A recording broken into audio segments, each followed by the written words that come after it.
So here we have an application problem where we're going to combine several of the techniques and concepts that we've learned so far. So the question is giving us the equation of a general circle, x squared plus y squared equals r squared. So that's a circle of radius r, centered at the origin. And they're wanting us to find its circumference using arc length techniques.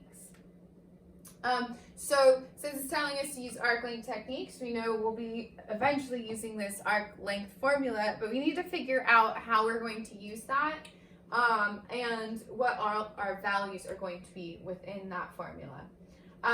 So here we're going to use to our advantage the fact that this circle is symmetric and is centered at the origin. So that means that we can actually just look at the top half of this circle from 0 to r, so just this 1/4 of the circle's circumference, measure its arc length and multiply it by 4. So by multiplying it by 4, we'll get the entire circumference, the arc length of the entire circle. So that's going to be how we use the arc length technique. And so we need to decide a few things. Since I've picked just this quarter of the circle, our bounds are going to be from 0 to r. It's also important that in order to integrate, we need a function. And the equation that we're given is not a function because we have multiple y values for the same x value. So we need to rewrite this as a function and just focus on the top half of the circle.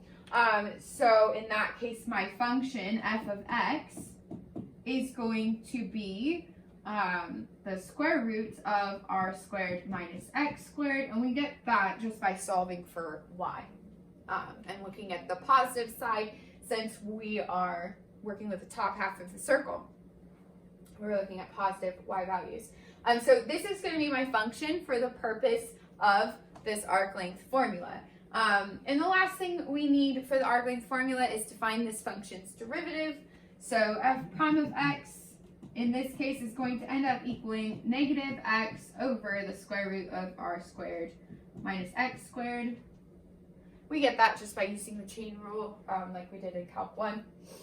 So now that we have that, we can set up the circumference of our circle. So I'm going to use c to represent circumference.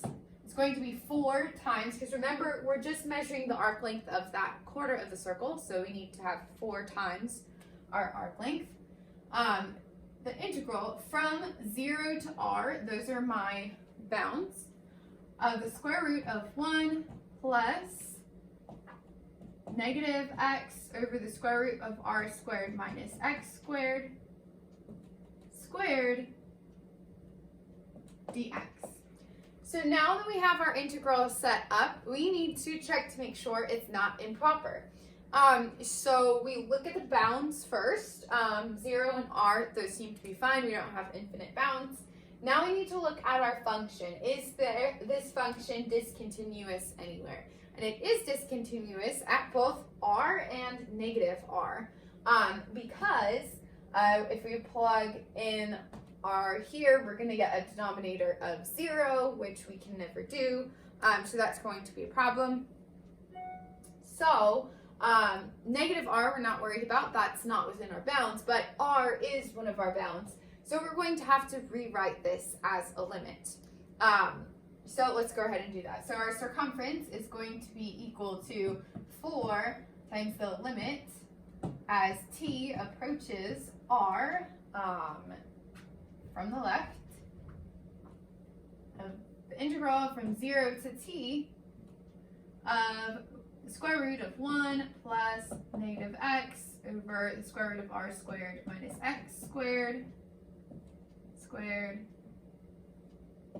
dx. Okay. So now we can go about solving this integral since we've discovered it is improper, and we fixed that by looking at the limit as this integral approaches r instead of just the integral from 0 to r. So now that we've done that, first let's use some algebra to kind of clean this up underneath the radical to see if we can integrate it. So we're going to have this is equal to 4 times the limit as t approaches r from the left of the integral from 0 to t, the square root of 1 plus, and here we have x squared over r squared minus x squared dx. So I'm also going to consolidate this into one fraction instead of an addition of a whole number and fraction. So when I do that, I'm going to end up with 4 times the limit as t approaches r from the left of the integral from 0 to t of the square roots of, when I add 1, I'm going to have r squared minus x squared. The x squared and minus x squared are going to add up to 0. And so we'll just have r squared over r squared minus x squared dx. And so here we should recognize that under our radical we have something of the form a squared minus x squared. So that is going to make us think that we should probably use trig substitution. And when it's of the form a squared minus x squared, the substitution we make is x equal to a sine of theta. So when we make that substitution, our a here is r. So we're going to have that x equals r sine of theta, and dx is equal to r cosine of theta d theta. So now that we figured out what our trig substitution is, we also need to remember to change our bounds. Anytime we change variables, we need to change bounds. So we've got 4 times the limit as t approaches r from the left from 0, we would have from 0 to t, but we need to figure out what our new bounds are. So we have, when our variable is x, our bottom bound is 0. So if we plug in 0 for x, divide by r, we still have 0 equals sine of theta. Where does the sine of theta equal 0? It equals 0 at 0. And we have to also remember we're staying within the part of the circle that we're looking at. So sine of theta is 0 at 0. So our bottom bound remains 0. Now we want to plug in t for our bound here. So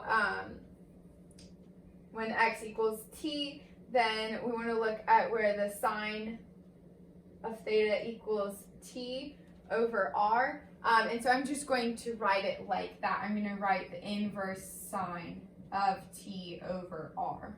And we're going to leave it like that for now. Okay, so we've done that. We need to now substitute in for our variable x. And so when we do that, we have the square root of r squared over r squared minus r squared sine squared theta times r cosine theta d theta. Okay, so now we've made our trig substitution. We can do some simplification. If we just look at this, we've got an r squared in the numerator and an r squared in both terms in the denominator. So those we can pull out, and that just ends up being 1. And then in our denominator, we're going to end up with this trig identity 1 minus sine squared theta, which is equal to cosine squared theta. So I'm going to rewrite that. We have 4 times the limit as t approaches r from the left from 0 to the inverse sine of t over r of 1 over the square root of cosine squared theta times r cosine theta d theta. Okay, so now if we look at this integral, we can simplify it some more. The square root of cosine theta is just cosine theta, and then we have the cosine theta in the denominator and the numerator, so that's just going to be equal to 1. And then our r here, we want to remember that r is just a constant. It's the value of our radius. And so since it's a constant, we can take it out of the integral, and we can also take it out of the limit. And so what we're ending up taking the integral of is just d theta. And so here we have 4r times the limit as t approaches r from the left of the integral from 0 to the inverse sine of t over r d theta. So now we finally have something that we can integrate. Okay, so now we have an integral that we can actually integrate.